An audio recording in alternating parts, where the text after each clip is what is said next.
Jacaranda, buenas tardes. Julio, ¿cómo estás? Me da mucho gusto saludarte y saludar a todos los que nos escuchan y nos ven. ¿Cómo estás? Bien, Jacaranda, afortunadamente bien en general, como dirían, bien y de buenas, iniciando este lunesito y más si sé que nos vas a comentar de algún tema que tengas ahí, como un as bajo la manga periodística. ¿De qué nos quieres hablar hoy, Jacaranda? Pues mira, mi querido Julio, fíjate que hoy les voy a platicar de este pequeño librito. Mira, es un libro tototote, 707 páginas, no sé si alcanzan a verlo por ahí. Es el nuevo libro de John Lee Anderson que se llama Los años de la espiral. No sé si ya lo tienes por ahí en tus manos, editado por Sexto Piso. No. Y realmente creo que vale la pena porque es un libro que compendia toda una década de América Latina, del 2010 al 2020, y me parece que es un libro que de alguna manera traza una cantidad de cosas muy importantes y trascendentales de esa década en América Latina. Son crónicas, piezas largas, algunas muy cortas, la mayoría fueron publicadas en The New Yorker en esa década, sobre lo que pues ocurrió en América Latina. Y le llama, fíjate, que Los años de la espiral a este libro, porque él dice que son los años de mayor convulsión, de muchas cosas inesperadas en nuestra región, y veníamos de eso que se llamó en un momento la llamada década de la marea rosa. No sé si tú recuerdas esta década que de alguna manera aglutinó a una gran parte de gobiernos de izquierda o progresistas en toda la región. O sea, Lula da Silva, Rafael Correa, Evo Morales, bueno, la propia Dilma Rousseff, los Kirchner, en fin. O sea, es una década, 12 países, fíjate, que estuvieron pues gobernados por las izquierdas en América, en Sudamérica. Y sin olvidar que en esta década, nos platica en este libro, pues que estuvo marcada por la muerte de Fidel Castro, ¿no?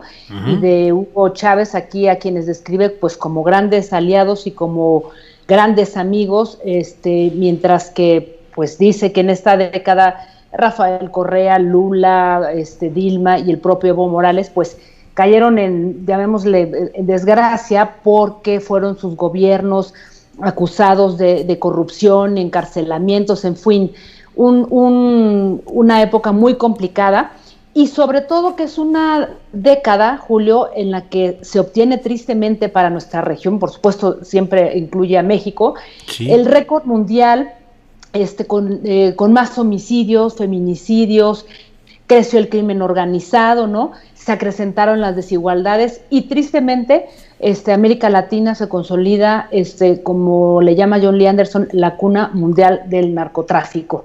Ajá. Terrible, porque esto provocó pues mareas de migrantes, el llamado éxodo latinoamericano, ¿no? Sí. Y que curiosamente pues ese éxodo de alguna manera contribuyó, ¿no?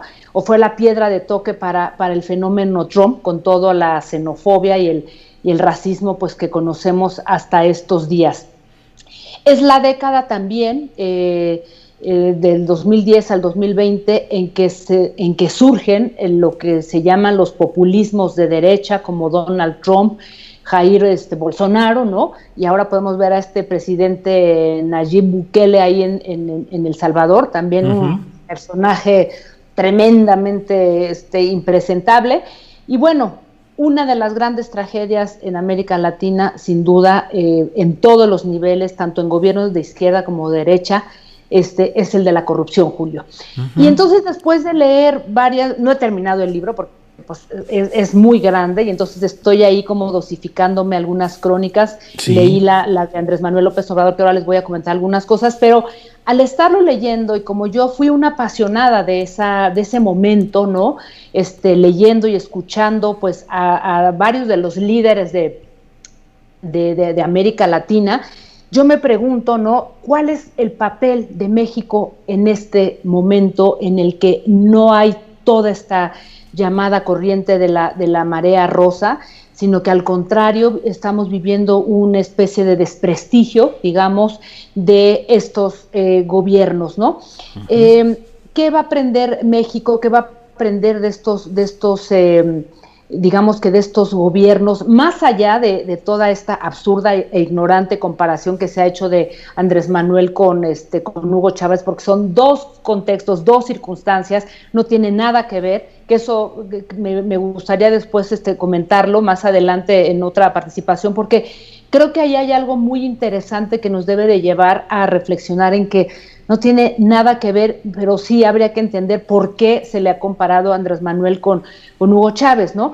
Pero creo que sí es muy importante saber que aprenderemos de estos, digamos, de los errores de estos gobiernos, como en el caso, por ejemplo, de Brasil, con grandes resultados económicos, se puso a la cabeza esta nación en América Latina en su momento, pero hay dos cosas que los llevaron al desastre, ¿no? Por supuesto la corrupción, pero sus alianzas impresentables y una serie de tropiezos que de alguna manera pues no quisieron rectificar en este momento, ¿no?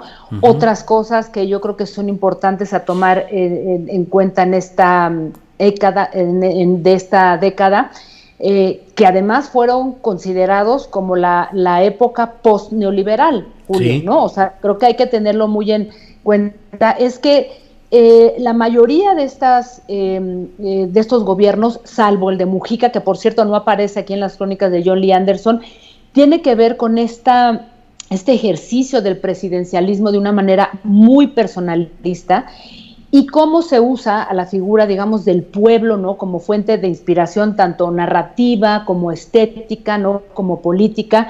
Y en la mayoría de los casos, digamos que la atención de las políticas públicas, y así lo decían, por ejemplo, Rafael Correa, que decía que era el presidente ciudadano, el presidente de los pobres, era justamente atender a los más pobres, a los más necesitados, pero de alguna manera olvidando a las clases medias o a las clases, llamémosle, intelectuales, académicas, etcétera, ¿no? Que fueron las que de alguna manera terminaron pues por construir ese enojo que se fue, digamos que fue aumentando, ¿no? En varios de los gobiernos. En el caso de Ecuador fue muy claro y en el caso de Bolivia también. Muchos años duraron esos gobiernos, pero este punto me parece que es muy interesante, sí, Julio, tomarlo en cuenta y no dejarnos de preguntar qué es lo que vamos a entender. Y yo quisiera concluir con una crónica, justamente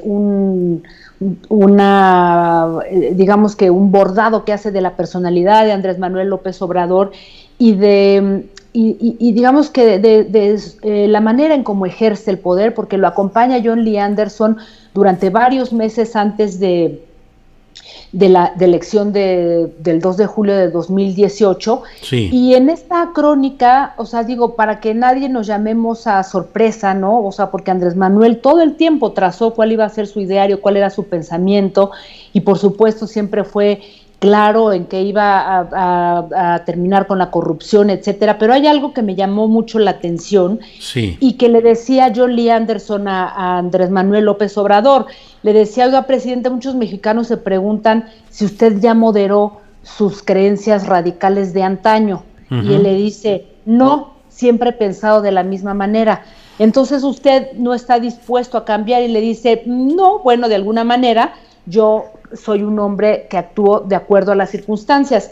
Pero algo que es interesante, Julio, es sí, que le dice John Lee Anderson que si era capaz de cambiar sus ideas de acuerdo a las circunstancias, al momento en el que estábamos viviendo en el mundo, y él dijo: no mucho. Ajá. Y entonces responde Andrés Manuel: mire, en este momento los que le dan más importancia a las políticas del momento, es decir, cuestiones de identidad, género, ecología y animales, pues están en un momento de moda.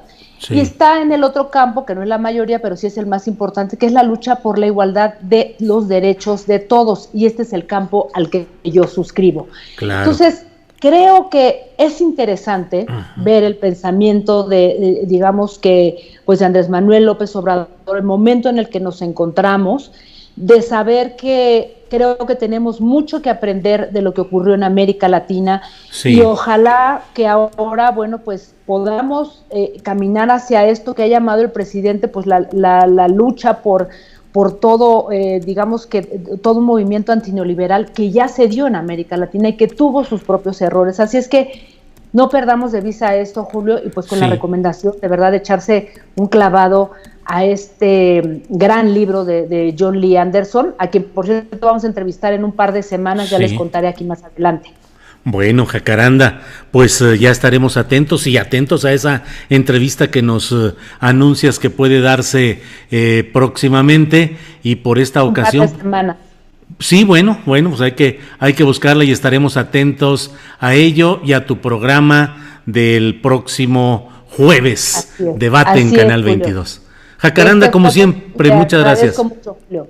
Gracias y hasta pronto, Julio. Un abrazo. Igualmente, gracias, Jacaranda Correa. Hasta luego. Gracias.